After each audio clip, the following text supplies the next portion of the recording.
દર્શક મિત્રો, નવસારી લોકસભાની બેઠક ઉપર CR પાટીલ અને નૈસદ દેસાઈની જંગ એટલે એમ કહી શકાય કે ડેવિડ અને ગોલિયતની લડાઈ।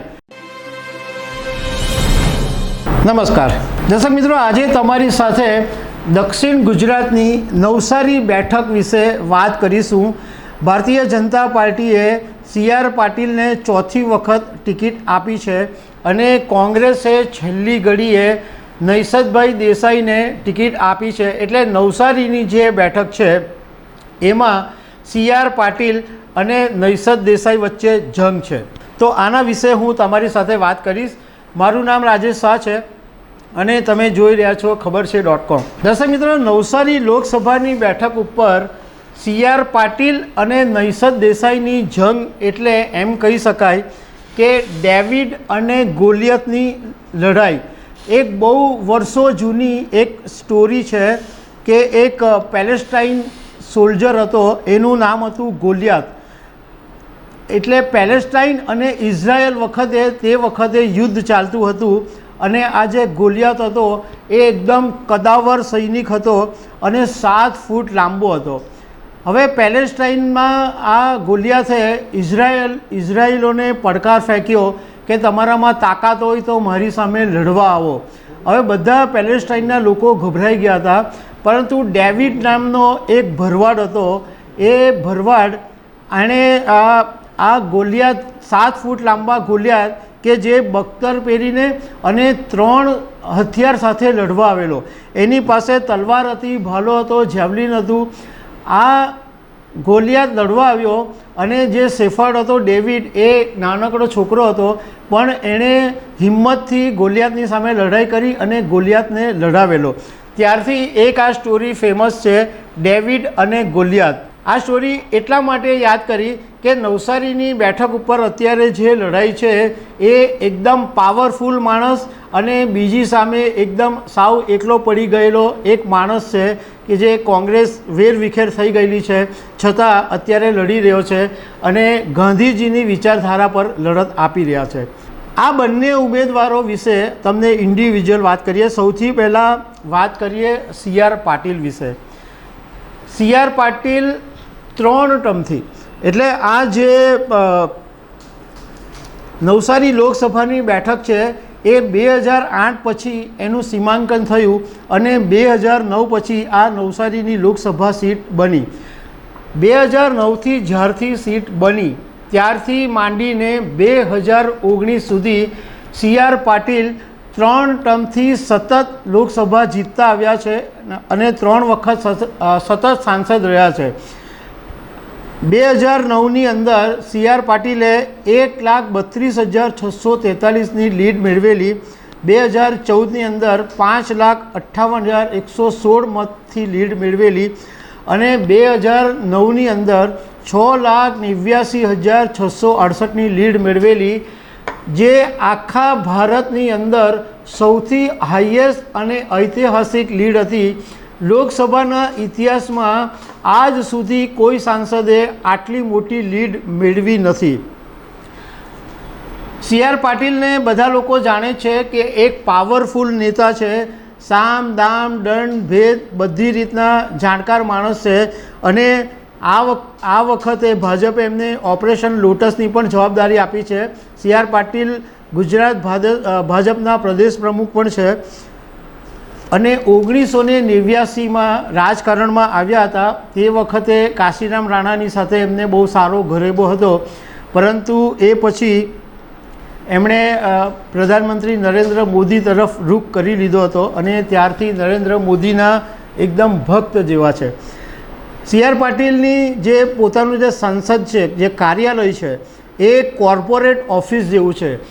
આ એકમાત્ર એવી ઓફિસ છે કે જેને ISO સર્ટિફિકેટ મળેલું છે અને તમે CR પાટીલની ઓફિસમાં જાઓ તો તમારી બધી દરેક બાબતની એન્ટ્રી થાય, તમારું જન્મ તારીખથી માંડીને બધી વસ્તુની નોંધ થાય અને એનો રેકોર્ડનો પછી ઉપયોગ કરવામાં આવે। જ્યારે તમારી વર્ષગાંઠ આવે ત્યારે CR પાટીલની ઓફિસમાંથી તમને બર્થડેની શુભેચ્છા આપતો પત્ર પણ મળે અને CR પાટીલની જે ઓફિસની જે સિસ્ટમ છે એના માટે પ્રધાનમંત્રી નરેન્દ્ર મોદીએ 2 વખત ટ્વીટ પણ કરેલું અને સાંસદોની મિટિંગમાં એવું કીધેલું કે તમે CR પાટીલ પાસે જઈને શીખો. હવે CR પાટીલ માટે એવું કહેવાતું હતું કે આ 18 એપ્રિલે તેઓ ફોર્મ ભરવાના છે અને નવસારીમાં એક વિશાળ રેલી નીકળવાની છે, પરંતુ 18મી તારીખે એમણે ફોર્મ ભર્યું નથી. CR પાટીલ સાથે અમારી વાત થઈ તો એમણે કીધું કે તેઓ 19મી એપ્રિલે ફોર્મ ભરવાના છે અને 18મીએ નવસારીની અંદર એક વિશાળ રેલી નીકળી હતી, જેમાં મુખ્યમંત્રી ભૂપેન્દ્રભાઈ પટેલ પણ હાજર રહ્યા હતા અને કાર્યકરોની સખત ભીડ રસ્તા પર જોવા મળી હતી. લોક ડાયરાના ગાયિકા ગીતાબેન રબારી પણ CR પાટીલના રોડ શોમાં જોડાયા હતા અને એમણે ગીતો પણ ગાયા હતા. તો આ થઈ વાત CR પાટીલની. હવે વાત કરીએ કે CR પાટીલની સામે કોંગ્રેસે જેમને ઉતાર્યા છે એ નૈસદભાઈ દેસાઈની. તો નૈસદભાઈ દેસાઈ જ્યારે સ્ટુડન્ટ હતા ત્યારે ડિબેટ માટે બહુ જાણીતા હતા અને ડિબેટમાં એમણે અનેક વખત તેઓ જીતેલા હતા. એમની વાકછટા બહુ જબરજસ્ત છે અને એમનો જે પરિવાર છે એ સ્વતંત્ર સેનાની પરિવારમાંથી આવે છે. એમના દાદા, એમના પિતા, એમના દાદી, માતા બધા જ સ્વતંત્ર સેનાની પરિવારમાંથી આવે છે. અને નૈસદભાઈ માટે એમ પણ આપણે કહી શકીએ કે એમણે વર્ષો સુધી શ્રમિકોના હક માટે સતત લડાઈ એમણે કરેલી હતી અને નવસારીની અંદર એક કોટન મિલ છે એ એમણે શ્રમિકોના હક માટે એમણે એવી મોટી લડત આપી અને આ જે આખી મિલ હતી એ અત્યારે કામદારો પોતે ચલાવી રહ્યા છે. એના માટે નૈસદભાઈ દેસાઈનો સૌથી મોટો ફાળો છે. નૈસદભાઈ પોતે LLB ભણેલા છે અને એડવોકેટ છે અને કોંગ્રેસના પ્રવક્તા પણ રહી ચૂક્યા છે.